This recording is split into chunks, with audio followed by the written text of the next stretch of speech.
The device was modular, which was interesting, so you could take apart different parts, the coin slot, the smart card interface. Then you see some infrared functionality in the upper left. There's this big, huge RJ45 connector that was some sort of debug interface. So we didn't have to take advantage of that, but knowing that, saying, okay, if we had access to the hardware, maybe we could use this debug interface. But what we did try to do is hook it up. I was trying to monitor the communications of that debug interface, hoping that maybe it would give me some clues how to access an administrator menu in the newer version. I didn't actually have any luck, but when the meter was turned on power up, it would send some information out of the infrared port and some information out of the RJ45 port. So it was some debug port, which was interesting. And that's something when you're looking at hardware, you got to think about that. Look for hidden test points. Look under a battery. Peel back a sticker. See if there's any pins accessible from the outside world that aren't intended for you, but probably intended for an engineer, and you might be able to take advantage of that. So information gathering, another step in the process. Jake Applebaum walked up to a DPT worker, one of the parking meter workers in San Francisco, and just started asking really dumb questions, saying, hey, how do these, those meters are cool, how do they work? Are they connected? Are they networks? Or, what do you do? And, the guy basically showed him the whole process of, here's a device I can pull down the records with, and no, they're not connected to each other. Hey, you should get a job here. And so, a little social engineering can go a long way. And then crawling the internet for information. Again, we knew it was a McKay Guardian meter. We wanted to get information as much as we could about how the system worked. So besides reading all the data sheets, we found this really cool posting from the senior software designer who was creating the parking meter, asking a question on the Sigwin mailing list.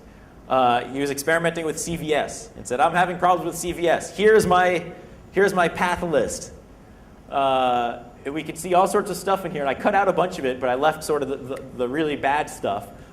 He had a directory called ePurse. If you do a search for ePurse, that's the latest and greatest technology developed by McKay for doing their electronic monetary transactions. MetTalk is something from McKay. If you do a web search, you'll find out that's the interface for the debug administrator access. GemPlus. Right away, we know they're using a GemPlus smart card. So now we can take that knowledge, take that clue, go to the GemPlus site, see what cards they recommend for their customers to use for stored value parking. Die analysis. This wasn't necessary. This is sort of an optional thing, but we had Chris Tarnowski involved, who was by far one of the best silicon die hackers in the world, and I'd always been looking for an excuse to work with him. So it's like, hey, can you look at these smart cards for me? And he did, and he went through this process of decapping the part, removing the IC from the actual smart card. So we bought, how many did we buy? 20 smart cards from the store, and I walk into the store, and I like paying in cash for these smart cards. So I went to a hardware store that I don't normally go to, and I walk in, and I said, I'd like to buy 20 parking cards. And the guy's like, 20 parking cards? What do you need 20 parking cards for? I'm like, oh, I'm a sales guy. I use the parking meter a lot. I'm going to distribute them to my sales team. And he's like, okay. So I gave him the money, and I got all the cards, went back and sent them to Chris, and we ended up analyzing a bunch of them and realized that there's two different types of card, which was interesting. One was this early version ASIC that was hard-coded to certain functions, and then the newer version, which was pretty much indistinguishable from the exterior, was a microprocessor-based version, which means now these cards are programmable. Maybe there's hidden functionality in them. Maybe there's some commands that aren't accessible to most users that we can take advantage of. But it was just sort of interesting. But what was also cool is that the microprocessor version was probably cheaper nowadays than using an ASIC. But having something reprogrammable, we could probably take advantage of that. So just some die shots because they look cool. So what we did is monitor the communication between the smart card and the parking meter. Very, very simple.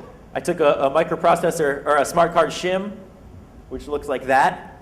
The smart card pads on one side, wires going out to a socket, and then those wires are broken out to little test points that I can monitor.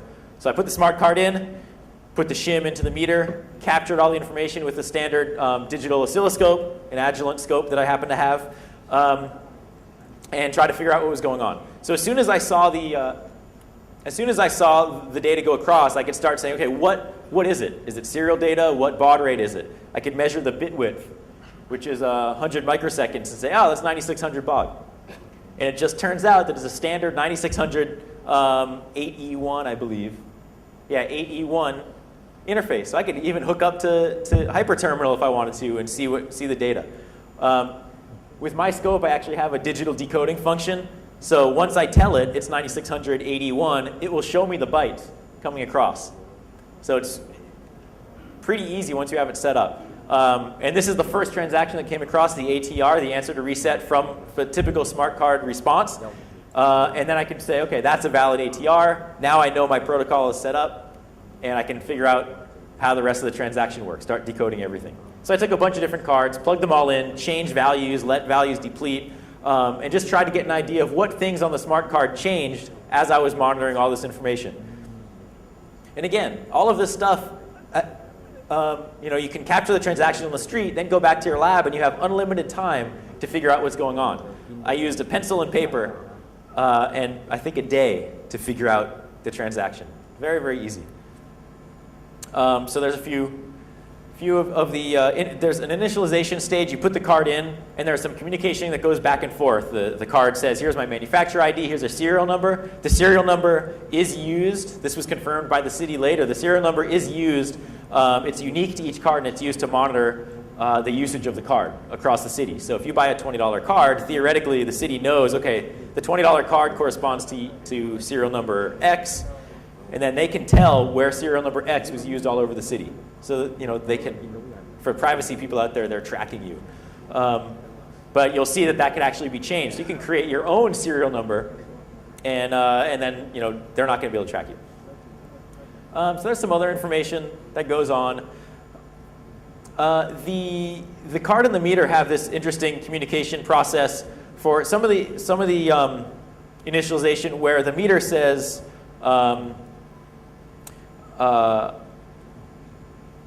give me some information here, and the card sends over a bunch of information that we think is actually being used to calculate the password, and then the meter calculates the password, sends it back to the card, and the card says, yes, that's the correct password, you have access to me.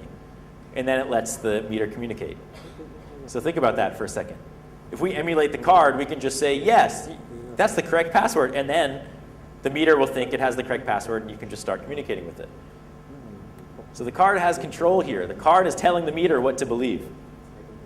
And then the meter reads the balance. So the card goes in, it validates it's the correct card, and then the meter says, how much money do you have on you, card? And the card says, here's my value. I have a maximum card value that's always the same no matter what. For a $20 card, it's FFFFF0AF, and for a $50 card, it's FFFF127.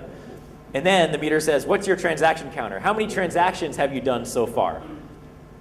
And then it calculates the value by subtracting the maximum card value or subtracting the transaction count from the maximum card value, and then you have X amount of units left, and I'll show you that.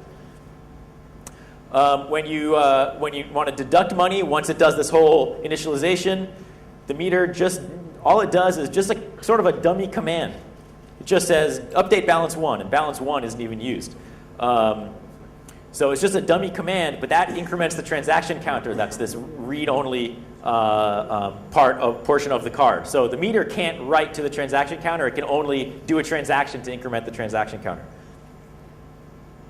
And that's the only value that changes the entire time is the count, the number of transactions that this card used. So the card value is the balance minus 95 decimal, and then you can figure out the units. So in our $20 card, the maximum we have, it's a 25-cent unit, so we have 80 units. So what happens if we decide to change what the maximum card value is? Is the meter just going to accept that and listen to the card? We'll see. So I knew the transaction. I said, okay, let's try to replay the communication. Let's try to emulate the protocol. I didn't know anything about smart cards at the time, so I just read as much as I could about it. I had a book. I read all sorts of information, read the HackTick article, and tried to figure out, what methods do people normally try to emulate transactions with. I tried a few different microprocessors and settled on a microchip PIC just because I had a development kit already set up with a microchip PIC. And it turns out that all the satellite hackers in the world were using microchip PIC for their smart cards. So that was